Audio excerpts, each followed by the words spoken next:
बिस्मिल्लाहिर्रहमानिर्रहीम। अच्छा, इसमें एक्सेल क्लास में जो है ना हमने यहाँ तक बात की थी कि कंडीशनल कंडीशनल फॉर्मेटिंग हम कैसे कर सकते हैं और फिल्टर कैसे यहाँ पर हम लगाएंगे। इसके अलावा यहाँ पर जो अलाइनमेंट है वो हमने सीखी थी, यानी कि होम पेज पर हम थे और होम टैब पर रहते हुए ये सारी जो चीज़ें हमें नज़र आ रही हैं वो हमने देखी थी। और उससे पहले जो है ना हमने कुछ फार्मूलाज को देखा है। फॉर्मूला जो है ना वो 10 मार्क्स का देखा है, इस यहाँ पर परसेंटेज का हमने देखा है और ग्रेडिंग का देखा है। ठीक है, तो इन चीज़ों में इन चीज़ों के करने के बाद जो है ना अब हम आते हैं इंसर्ट पे। यहाँ पे इसको रखो।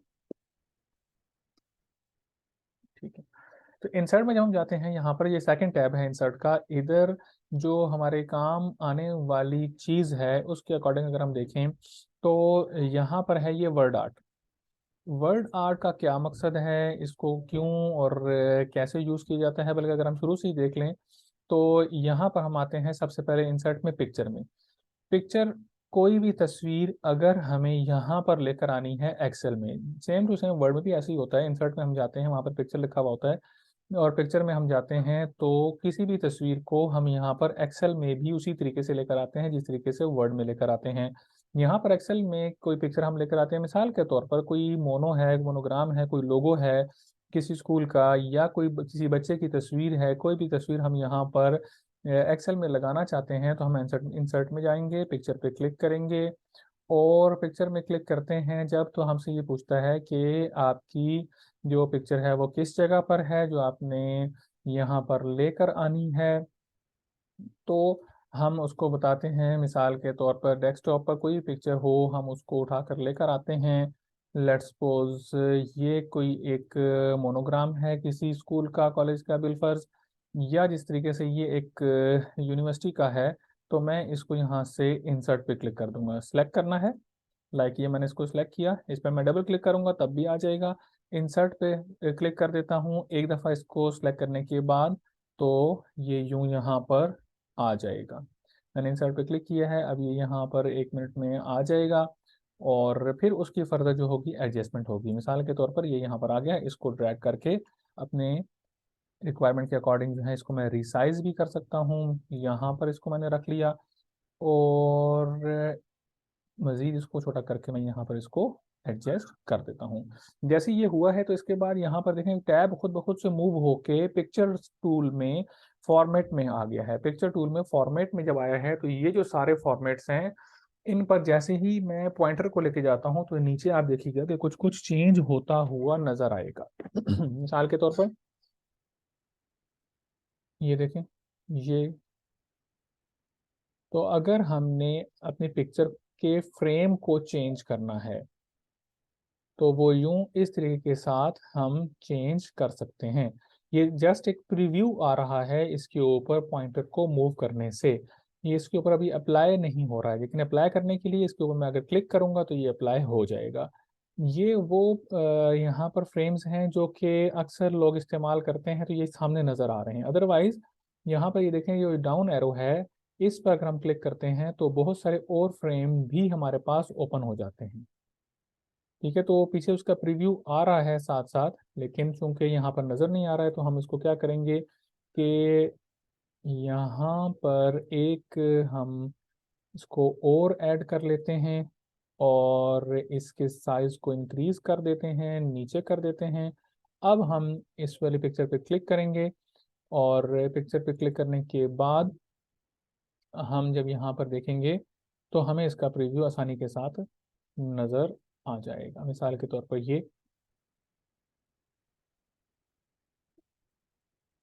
ठीक है, तो इस तरीके से अपने हम फ्रेम को चेंज भी कर सकते हैं किसी भी पिक्चर को।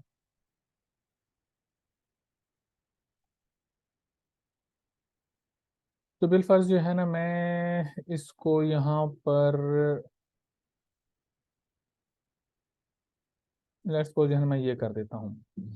ठीक है, तो ये यहाँ पर आ गया। इसके बाद इसी पर डबल क्लिक मैंने किया हुआ है। डबल क्लिक करने की सूरत में ये जो बाकी ऑप्शंस नज़र आ रही हैं ये भी इसी पिक्चर के चेंज करने के लिए हैं, इसी में एडिटिंग फर्दर करने के लिए हैं। मिसाल के तौर पर ये रिमूव बैकग्राउंड है, तो थोड़ा बहुत बैकग्राउंड यहाँ पर भी पिक्चर का ये रिमूव कर देता है। इसके अलावा जो है ना करेक्शंस हैं, मिसाल के तौर पर इसमें मैं क्लिक करता हूँ तो इसमें ये देखें, ये सारे के सारे फॉर्मेट्स जो है ना हमें नज़र आ रहे हैं। इस तरीके के साथ ब्राइटनेस कंट्रास्ट को चेंज करके कुछ अगर एडिट करना है मैंने, तो यहाँ पर यूँ भी हो सकता है। और मैंने इस पे क्लिक कर दिया तो देखें वो चीज़ यहाँ पर एडजस्ट हो गई है। इसके अलावा जो है ना कलर है, कलर स्कीम यहाँ पर कम्प्लीटली चेंज हो सकती है। तो यूँ यहाँ पर हम इसको इस्तेमाल में ला सकते हैं। ये जो टेक्सचर है यहाँ पर आ रहा है, ये सारी चीज़ें इस तरीके के साथ भी हम उसको चेंज कर सकते हैं। मतलब पिक्चर की जो एडिटिंग यहाँ पर जो इन्होंने दी हुई है वो सारी ये वाली आती है। इसके बाद क्रॉप की ऑप्शन, ये वाली जो अक्सर हम इस्तेमाल करते हैं क्रॉप को, यहाँ पर पिक्चर को क्रॉप करने के लिए। मिसाल के तौर पर हम यहाँ पर ये देख रहे हैं, मैं इसको जूम करता हूँ ताकि क्लियरली नज़र आ जाए। अब आप देखें कि यहाँ पर ये थोड़ा सा अच्छा इसका लुक नहीं आ रहा, क्योंकि इस तरफ बॉर्डर कम है, इस तरफ बॉर्डर ज़्यादा है, यहाँ पर ज़्यादा। तो मैं कहता हूँ कि इसको मैं सेट कर दूँ। इसके लिए मुझे क्रॉप की ऑप्शन यूज़ करनी है। क्रॉप के लिए पहले जिस चीज़ पे काम करना है, इस पिक्चर पे हमने काम करना है, तो इसके ऊपर सिलेक्शन होना ज़रूरी है। ये मैंने सेलेक्ट कर लिया। इसके बाद ये फॉर्मेट में आकर यहाँ पर ये क्रॉप की ऑप्शन है, क्रॉप पर मैंने क्लिक किया। तो जैसे मैंने क्रॉप पे क्लिक किया है तो इसकी जो बाउंड्री है वो देखिए आपने चेंज हो गई है। अब यहाँ से इसको मैं मज़ीद इसके कॉर्नर्स को अपनी मर्जी के अकॉर्डिंग चेंज कर लेता हूँ। ये लेफ्ट क्लिक मैंने प्रेस किया और इसको मैं ड्रैग करके इसके करीब इस तरफ से भी चेंज कर सकता हूँ और इस साइड से भी।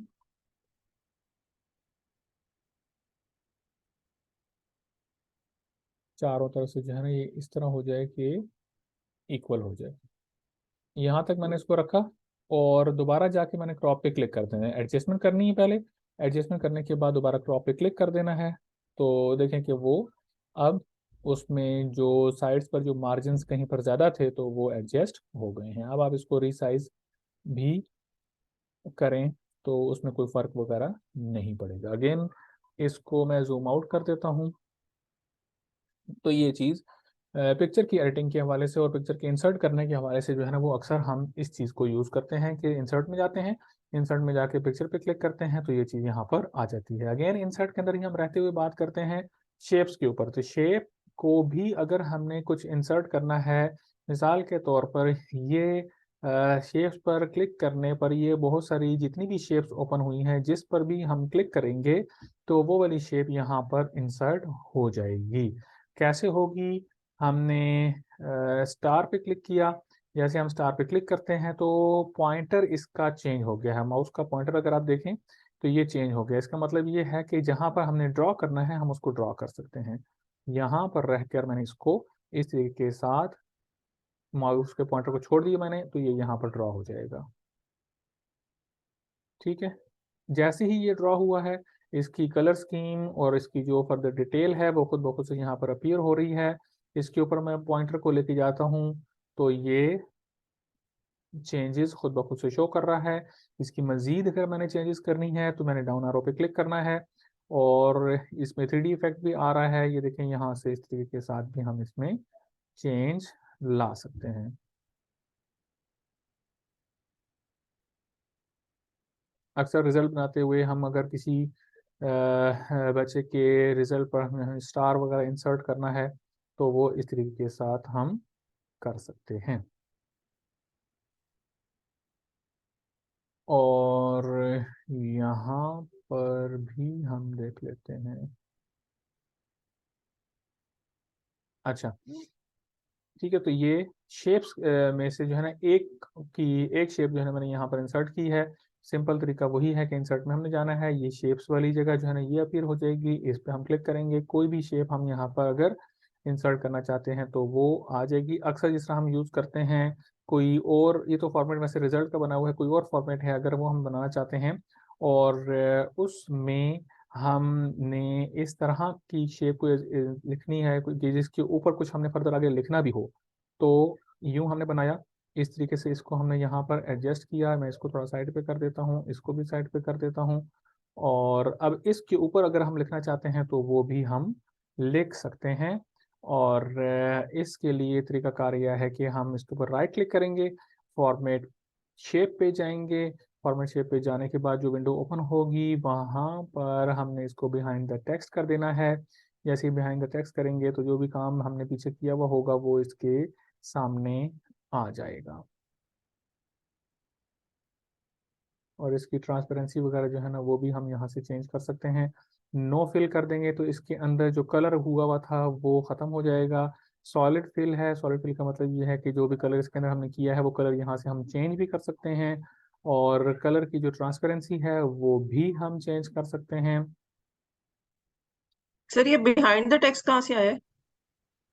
ये बिहाइंड द टेक्स्ट, यहाँ से फिल की ट्रांसपेरेंसी मैंने कम की है तो वो उस तरीके के साथ शो हो रहा है। ये जो फॉर्मेट ओपन हुआ है ना, ये राइट क्लिक करने से हुआ है। मैं अगेन करता हूँ। जी। ये मैंने साइड पे क्लिक किया हुआ है। ये वाली इंसर्ट में जाके मैंने इसको ड्रॉ किया। ड्रॉ करने के बाद ये चीज़ आ गई, ठीक है। जी। अब ये इसको मैंने ठीक है। सिलेक्ट किया हुआ है और इसके ऊपर मैंने राइट क्लिक किया। अच्छा। राइट क्लिक करने के बाद ठीक है। ये है नीचे फॉर्मेट शेप। वैसे तो वो जो आप जो पूछ रही हैं वो ये है, ठीक है।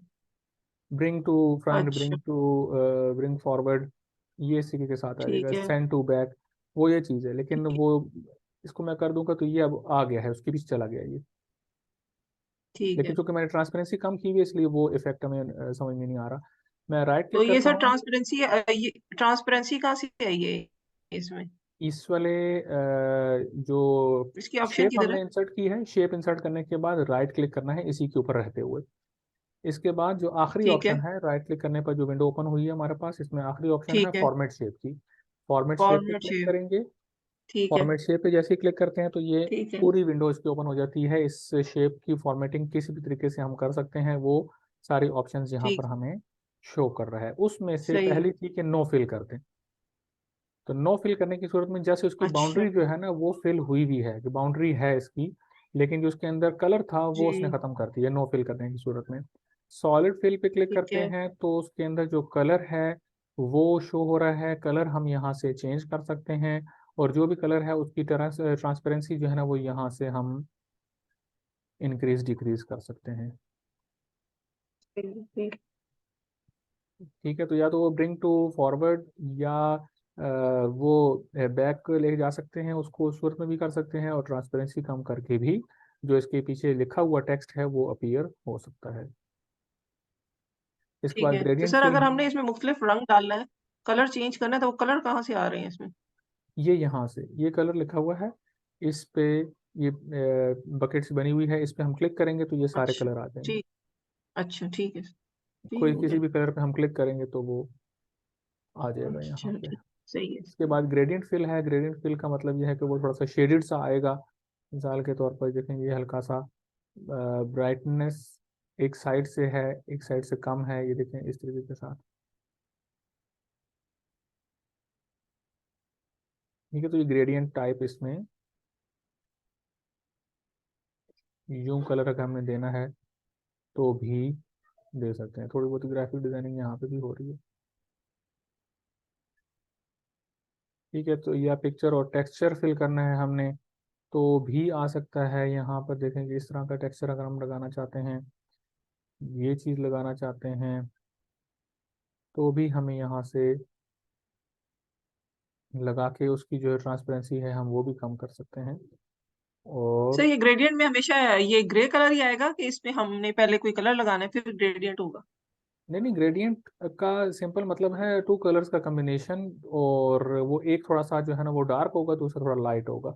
कलर तो आप जो सा अच्छा। मर्जी लगा देना। कलर तो यहाँ से हमने ये स्कीम सेट की हुई थी ना, ये वाली ब्लू वाली, ये देखें। ठीक है। अगर हम इसको ये सेट कर देते हैं तो वो यूं आ जाएगा। अच्छा ठीक है, यानी कलर बिल्ट इन तो, है सारे। हाँ कलर तो हमारी मर्जी का है, जो सा भी हम कलर कम्बिनेशन इसको देना चाहें। ग्रेडियंट का मतलब को सही। खास कलर नहीं, ग्रेडियंट का मतलब तो वो शेडेड टाइप टेक्सचर है बस वो। ठीक। तो ये चीज़ हो गई। इसके बाद पिक्चर और टेक्सचर फिल मैंने आपको बता दिया है। इसके अंदर कोई और पिक्चर हम लगाना चाहते हैं वो भी लग सकती है। इंसर्ट फ्रॉम, यहाँ से मिसाल के तौर पर अभी ये टेक्सचर फिल किया है ना हमने, इसके अंदर ये वाला टेक्सचर हमने फिल कर दिया है। इसकी जगह पर अगर हम इसके अंदर कोई और तस्वीर लगाना चाहते हैं तो वो भी आ सकती है। क्लिपबोर्ड से जाके हम उठा के लेके ठीक। आ सकते हैं, या फाइल में हम चले जाते हैं। फाइल का मतलब ये है कि हमसे ये पूछ रहा है कि कोई और तस्वीर आप उठा के इसके अंदर लगाना चाहते हैं जो कि आपके पास ऑलरेडी सेव है। तो लेट्स सपोज मैं ये वाली सही। पिक्चर उठाकर इंसर्ट पे क्लिक कर देता हूँ, तो वो पिक्चर इसके अंदर आ गई। ठीक है, सही। तो ये फाइल में जाना है, फाइल में जाके इसको बता देना है कि वो पिक्चर कहाँ पर पड़ी हुई है, तो वो भी हम कर सकते हैं। पैटर्न फिल भी है। पैटर्न में ये वाले सारे के सारे पैटर्न्स हैं। कलर हमने चूंकि वो ब्लू दिया हुआ है इसलिए उसके ही पैटर्न्स हमें शो कर रहा है। अगर हम यहाँ से इसको कलर को चेंज करते हैं, लाइक हमने ब्लैक कर दिया तो वो ब्लैक पैटर्न शो करेगा। कलर जो भी हम देंगे उसके अकॉर्डिंग चेंज कर रहा है। बैकग्राउंड हमने चूंकि वाइट ही रखा हुआ है, तो बैकग्राउंड हम अगर येलो कर देते हैं और इसके ऊपर हम कोई और कलर कर देते हैं तो इस तरह मिक्सचर बन जाएगा। तो ये जो फॉर्मेट हमने किया है, शेप को किया है, शेप को हमने इंसर्ट में जाकर पहले इंसर्ट किया है। इंसर्ट करने के बाद फिर हमने उसके ऊपर राइट क्लिक किया है। राइट क्लिक करने के बाद फॉर्मेट शेप ओपन किया है, और यहाँ पर इसकी जो है ना ये सारी की सारी फिल के हिसाब से ये इसकी फॉर्मेटिंग है। आगे लाइन कलर की फॉर्मेटिंग अलग है, लाइन फिर अगर स्टाइल की फॉर्मेटिंग अलग है। हमने ये, जी जी जी, जी। अगर हमने इस पूरी शीट को कलर करना है तो वो कहाँ से कलर करेंगे? पूरी शीट का कलर जो है ना वो बैकग्राउंड कलर आता है, वो इसमें जाके आएगा, व्यू में जाके वो बैकग्राउंड कलर है, वो मैं आपको बताऊंगा। अ, वो तो पूरी शीट का ठीक। कलर हो जाएगा चेंज। ठीक। फिर उसकी ऑप्शन आती है कि आपने उसको प्रिंट ठीक में है। लेना है या नहीं लेना है, वो एक अलग चीज आ जाएगी। ठीक है ना, सही है। पूरी शीट के ठीक। लिए सिंपल एक तरीका तो ये है ना कि आप इसको कंट्रोल A करें। एक मिनट है, मैं इस शेप को डिलीट कर देता हूँ। अब देखें, ये यहाँ पे मैंने रखा हुआ कंट्रोल A का बटन मैंने प्रेस किया है। कंट्रोल A का बटन प्रेस करके मैं यहाँ से जो है ना इसको, ये वाले जो होम में जाकर ये जो कलर्स आ रहे हैं, ये इसके ऊपर मैं जरा फेरता हूँ इसको, तो ये आपको व्यू नज़र आ जाएगा इसका। जिस पे लेके जा रहा हूँ वो कलर यहाँ पे आ रहा है। ठीक है, ये पूरी शीट कलर चेंज कर रही है। ठीक है। सही है। इंसर्ट में जाके जाना है हमने किधर? नहीं नहीं, इंसर्ट में नहीं जाना। ये पहले, ये पहला स्टेप ये कि है कि होम में ही सिंपल चले है कि, जाएंगे? हाँ ये रहना होम में। होम में हमने रहना है। होम में रहते हुए ये एरिया है यहाँ बकेट पर। रख। हाँ, ये बकेट बनी हुई है। किसी एक सेल को जिस तरह हम कलर देते हैं, जी जी। मिसाल के तौर अच्छा। पर ये मैंने कर दिया। इसी ठीक तरीके है। से पूरी शीट भी है। और पूरी शीट में ठीक। फिर दो ऑप्शंस हैं। सिलेक्टेड एरिया अगर हमने करना है तो हमने उसको सिलेक्ट करना है। मिसाल के तौर पर मैं इसको जूम आउट करता हूँ, और सिर्फ मैंने इस वाले एरिया को करना है, तो मैं इस वाले एरिया को सिलेक्ट करूंगा। सिलेक्ट सही। करने के बाद यहाँ पर हम आते जी हैं, जी। और इसको जो है ना हम दे देते हैं, तो अब सिर्फ यही वाला एरिया आएगा। हम्म, प्रिंट में येलो ही आएगा। ये जो भी कलर हम उसको देंगे जो है ना वही कलर आ जाएगा। ये यूं आएगा प्रिंट में फिर। और प्रिंट में फिर हमें पता है कि अगर हमने प्रिंट सिलेक्शन करनी है तो उसका अलग तरीका है, प्रिंट शीट करनी है तो वो अलग चीज़ है। लाइक अगर मैं सिलेक्शन किए बगैर, ये यूं सिलेक्ट किए बगैर मैं यहाँ पे साइड पे क्लिक किया हुआ है, अब मैं कंट्रोल P प्रेस करता हूँ तो अलग व्यू आता है। ठीक है, ये प्रिंट एक्टिव शीट्स आ रहा है। और अब मैं करता हूँ इसको सिलेक्ट। सिलेक्ट करने के बाद अब कंट्रोल P करता हूँ, तो इधर जाके मेरे पास प्रिंट सिलेक्शन की ऑप्शन है। प्रिंट सिलेक्शन में करूँगा तो सिर्फ जो एरिया मैंने सेलेक्ट किया है सिर्फ उसका प्रिंट देगा। प्रिंट सिलेक्शन को और प्रिंट एक्टिव शीट को यहाँ पर दोनों एक तरह से शो कर रहा है। मैं आपको कुछ इस तरीके के साथ समझा देता हूँ। मिसाल के तौर सर पर ये मैंने प्रिंट सिर्फ सिलेक्शन, प्रिंट सिर्फ सिलेक्शन और प्रिंट्स, जो एक्टिव शीट्स का मतलब वही है ना जो हमने सेलेक्ट किया, लेकिन प्रिंट सिलेक्शन शीट इसका क्या मतलब हुआ? प्रिंट सिलेक्शन का मतलब ये है कि सिर्फ जो मैंने एरिया सेलेक्ट किया है सिर्फ उसी का प्रिंट दे। मिसाल के तौर पर प्रिंट शीट में तो ये पूरे के पूरे 20 बच्चों का रिजल्ट आ रहा है ना, मैं कहता हूँ जी कि जी। सिर्फ 10 बच्चों का आए, तो मैंने 10 बच्चों तक का सिलेक्ट अच्छा। किया। सिलेक्ट करने के ठीक है। बाद मैंने कंट्रोल P किया, और ठीक है। इसके बाद प्रिंट सिलेक्शन पे मैंने यहाँ से क्लिक किया। अगर यहाँ से क्लिक हुआ है प्रिंट एक्टिव शीट पे, इस जगह पर सेटिंग में, तो ये बीस ठीक है। के 20 बच्चों को ही प्रिंट निकाल देगा। लेकिन ठीक है। अगर मैंने यहाँ से सिलेक्ट किया है प्रिंट सिलेक्शन, तो अच्छा, इस सूरत में जो एरिया मैंने वहां पर एक्सेल की शीट पे सिलेक्ट किया हुआ है, जस्ट उसका प्रिंट निकालेगा। ये आपको प्रीव्यू दिखा रहा है? ये प्रीव्यू है, ये प्रीव्यू है। प्रिंट तो निकलेगा तब जब मैं यहाँ से प्रिंट पे ओके करूंगा इस जगह से। अच्छा, ठीक है। तो वो तब होगा कि जब हमारे पास यहाँ पर प्रिंटर अटैच हो, इधर ऑफलाइन की जगह पर रेडी लिखा हुआ आ रहा हो। अब मेरे अच्छा, पास प्रिंटर इंस्टॉल है, इसलिए यहाँ पर ये टिक है और ग्रीन हुआ हुआ है। अगर इंस्टॉल भी ना हो तो फिर ये चीज़ भी नहीं आती है, क्योंकि अभी मेरे ठीक, पास जो प्रिंटर पड़ा हुआ है वो ऑफ है, सही, कनेक्टेड नहीं है। अगर कनेक्टेड हो तो सही, यहाँ पे रेडी लिखा हुआ आता है, जिस तरीके से ये रेडी लिखा आ रहा है, ये रेडी लिखा आ रहा है। ठीक है, तो प्रिंट ठीक है। प्रिंट देने के लिए जो है ना वो प्रिंटर का कनेक्ट होना, यहाँ पर रेडी होना, ऑन होना जरूरी है। उसके बाद जो है प्रिंट सिलेक्शन है, या प्रिंट एक्टिव शीट है, या एंटायर वर्कबुक है। अगर आपने एंटायर वर्कबुक पे क्लिक किया हुआ है तो जितनी भी उस वाली फाइल में जितनी भी शीट्स हैं उन सब का प्रिंट जो है ना ये दे देगा। और वो बाद औक़ात गलती हम्म, उस तरह की हो जाती है, मिसाल के तौर पर शीट 1 है, शीट 2 है, शीट 3 है। अब यहाँ पर तो बाई चांस ही शीट 2 और शीट 3 खाली है ना। मिसाल के तौर पर मैं शीट 2 और 3 में भी कुछ ना कुछ लिख देता हूँ। लेट्स सपोज मैंने ये शीट 2 पर क्लिक किया है, और थोड़ा सा फर्क करने के लिए मैं इसको येलो कर देता हूँ। शीट 3 में भी मैं इधर इसको कर देता हूँ सेम टू सेम, और इसका कलर मैं यहाँ से जो है ना ये कलर कर देता हूँ। अब आप देखें कि शीट 1 में क्या है, शीट 2 में क्या है, शीट 3 में क्या है। अब मैं कंट्रोल पी किए, कंट्रोल पी करने के बाद यहाँ पर मैंने इसको पहले किया एक्टिव शीट्स। एक्टिव शीट्स का मतलब यह है कि इस टाइम मेरा माउस वहां पर पीछे किस जगह पर है, किस वाली शीट के ऊपर है, ये किस पर मैं काम कर रहा हूँ। तो अच्छा, ये एक्टिव शीट इसने ये वाली जो है ना शो की है। ठीक है, अब इसके बाद मैं इसको कहता हूँ कि प्रिंट एंटायर वर्कबुक। तो एंटायर वर्कबुक का मतलब ये है कि इस वाली फाइल में जितनी शीट्स हैं उन सब का प्रिंट निकाल दे। तो जैसे मैंने उसको हम्म, क्लिक किया है तो उसने देखें यहाँ पर 9 पेजेस कहे हैं कि 9 पेजेस निकलेंगे। सेकंड पेज पर क्या होगा, थर्ड पेज पे क्या होगा, यहाँ से हम इसके प्रीव्यू में देख सकते हैं। अब हम सर इस पे एक्सेल क्लिक की करते एक जो फाइल है उसमें 3 शीट्स लगी हुई हैं, 3 शीटें।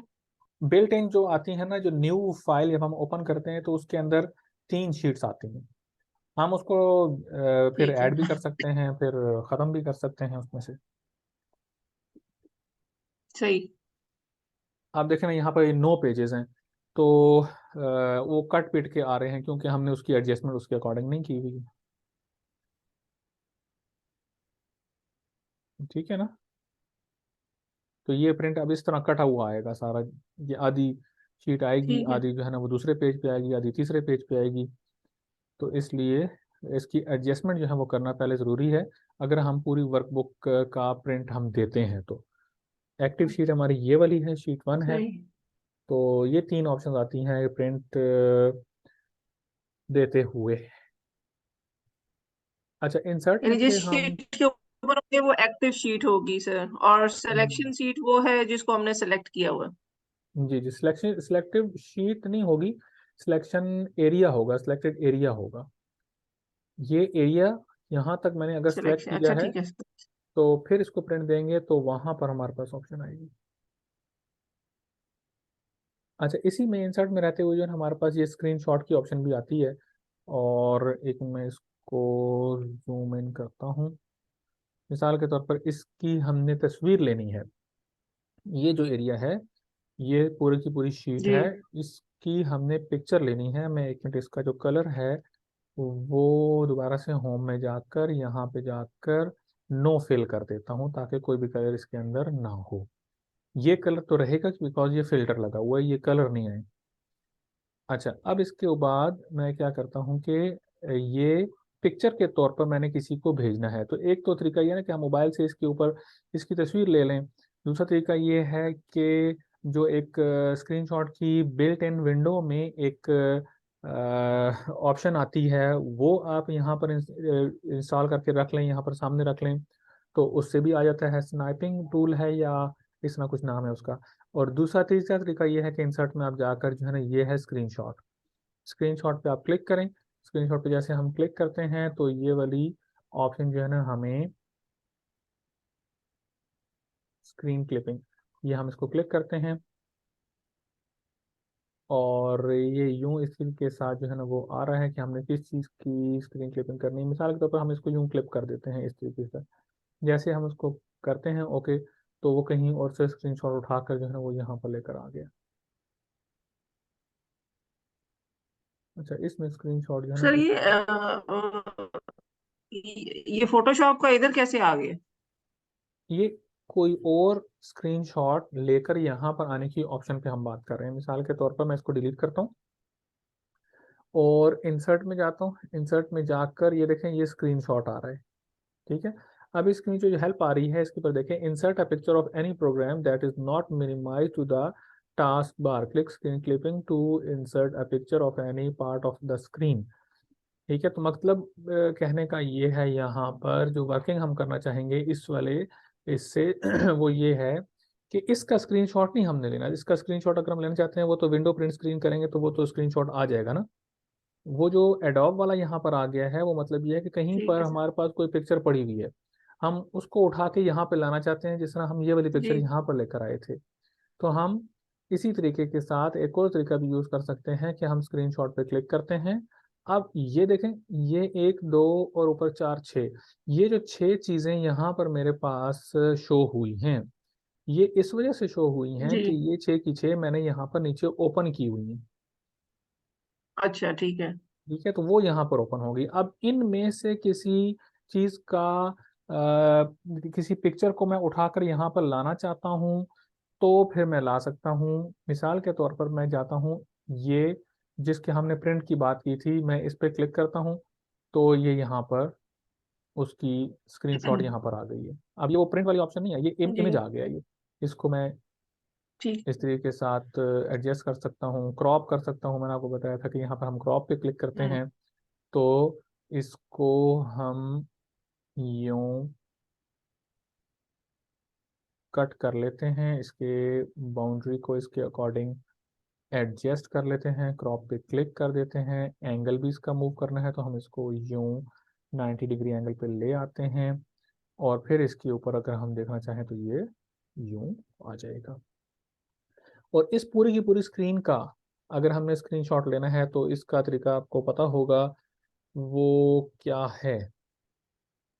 वो हम्म। ये है कि आप ये इसमें कीबोर्ड पर जो विंडो का बटन है, विंडो का बटन प्रेस करके रखना है। साथ ही जो राइट साइड पे जो नम लॉक का बटन है, नम पैड है, इसके ऊपर ही करीब ही जो है ना ऊपर तीन बटन है, एक है प्रिंट स्क्रीन का, एक है स्क्रॉल लॉक का, एक है पॉज ब्रेक।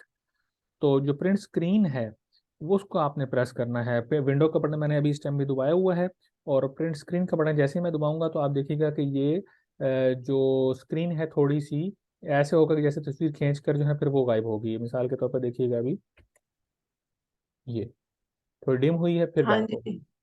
तो ये अब सही। इसकी स्क्रीनशॉट तो सर आ ये गई हम है। भी यहाँ से हम भी कर सकते हैं ये प्रिंट स्क्रीन और ये? जी जी कुछ कर भी नहीं सकते हैं हुआ? मैम, कर सकते हैं कर सकते हैं आप। लेकिन वो इस पे लैपटॉप पे हैं आप अभी? जी जी लैपटॉप है। तो करें ना, क्यों नहीं होगा, अभी आप करें। एक विंडो पे प्रेस करना है और दूसरा प्रिंट स्क्रीन पे, लेकिन वो हाँ आप कह रहे हैं ना वो ऐसे फ्लैश होता है, वो नहीं हो रहा, वो होगा, तो फ्लैश कुछ भी होगा। नहीं हुआ। विंडो का बटन दबा के रखें, अच्छा विंडो दबा के का, रखना है? हाँ विंडो का बटन दबा के रखें और प्रिंट स्क्रीन पे प्रेस कर दें। कुछ भी नहीं हुआ। अच्छा, आपका जो है ना वो आ गया होगा, उसके अंदर बाज़ औक़ात